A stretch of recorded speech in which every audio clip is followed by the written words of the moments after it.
Governor గారి నిర్ణయాన్ని మేము పూర్తిగా స్వాగతిస్తూ ఉన్నాం. ఎందుకంటే గవర్నర్ గారి కోటాలో ఎన్నిక కాబడినటువంటి ఎమ్మెల్సీ గారు సమాజ సేవకు సంబంధించి ప్రజల సంక్షేమం కొరకు కావచ్చు, పేదల కోసం కావచ్చు, అభాగ్యుల కోసం కావచ్చు, ఇతర సాంఘిక సామాజిక సేవా కార్యక్రమాలు చేపట్టినటువంటి వాళ్ళకి ఇచ్చేటువంటి కోటాల ఒక మాను కోటాల తుపాకీ తూటాలు పేల్చినోనికి, రాళ్ళ దాడి చేసినోనికి, తెలంగాణ ఉద్యమం కోసం కొట్లాడుతున్నటువంటి వాళ్ళ మీద దాడి చేసినోనికి, ఒక ఇల్లందకుంట జమ్మికుంట పోలీస్ స్టేషన్లను బాంబులతో పేలుస్తా అన్నటువంటి ఒక పబ్బులల్లో తాగి తిని దాడులు చేసేటువంటి ఒక వ్యక్తికి, భూ కబ్జాలు చేసేటువంటి వ్యక్తికి, ఒక ఉద్యోగాలు పెట్టిస్తా అని చెప్పి నిరుద్యోగుల దగ్గర లక్షల రూపాయలు తీసుకున్నటువంటి వ్యక్తిని ఒక గవర్నర్ కోటాల ఎమ్మెల్సీగా నామినేట్ చేయడం అనేది ఈ రాష్ట్ర ప్రభుత్వానికి సిగ్గుచేట అని చెప్పి ఈ సందర్భంగా మేము తెలియజేస్తూ ఉన్నాం.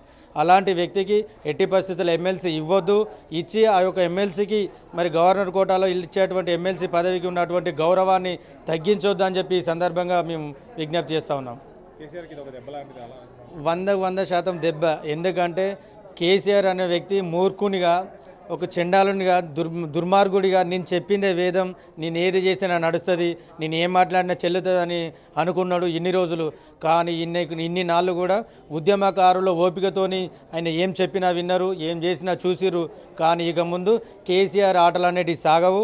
ఉద్యమకారులన్నీ ఇన్నేళ్ళు 7 ఏళ్ళు ఓపిక పట్టి వాళ్ళ ఓపిక సహించిపోయింది. ఇక నుండి కేసీఆర్ కళ్ళబొల్లి మాటలు కానీ ఆయన నాటకాలను, ఆయన డ్రామా కంపెనీలను నమ్మే పరిస్థితులు లేరు. కాబట్టి తప్పకుండా రానున్న రోజుల్లో కేసీఆర్ గారికి తగిన గుణపాఠం ఈ తెలంగాణ ప్రజలు చెప్తారని చెప్పి తెలియజేస్తూ ఉన్నాం. తప్పకుండా అవునండి. తెలంగాణ ఉద్యమంలో నీతో పాటు భుజం కలిపి నడిచినటువంటి ఉద్యమకారులు వందల సంఖ్యలో ఉన్నారు. ఈరోజు ఉపాధ్యాయ వర్గం నుంచి రిటైర్డ్ అయిన వాళ్ళు ఉన్నారు, మేధావి వర్గం నుంచి ఉన్నారు. ఈరోజు పేదల కోసం మరి అరగోపల లాంటి మేధావులు, గిరిజనుల కోసం, మరి దళితుల కోసం, బలహీన వర్గాల కోసం కొట్లాడుతున్నటువంటి గొప్ప గొప్ప మేధావులు ఉన్నారు. అలాంటి వ్యక్తులకు మరి ఎమ్మెల్సీ ఇస్తే ఈ యొక్క ఎమ్మెల్సీ పదవికి కూడా గౌరవంగా ఉంటుంది. కాబట్టి తప్పకుండా ఈ రాష్ట్ర సాధనలో పోరాడిన వాళ్ళు కావచ్చు, ఉద్యమకారులు కావచ్చు, బడుగు బలహీన వర్గాలు, గిరిజనుల కోసం, దళితుల కోసం కొట్లాడేటువంటి వ్యక్తులకు గౌరవించి ఇలాంటి ఎమ్మెల్సీ పదవి ఇస్తే కూడా ఈ యావత్ తెలంగాణ సమాజం అంతా కూడా స్వాగతిస్తామని చెప్పి ఈ సందర్భంగా తెలియజేస్తూ ఉన్నాం.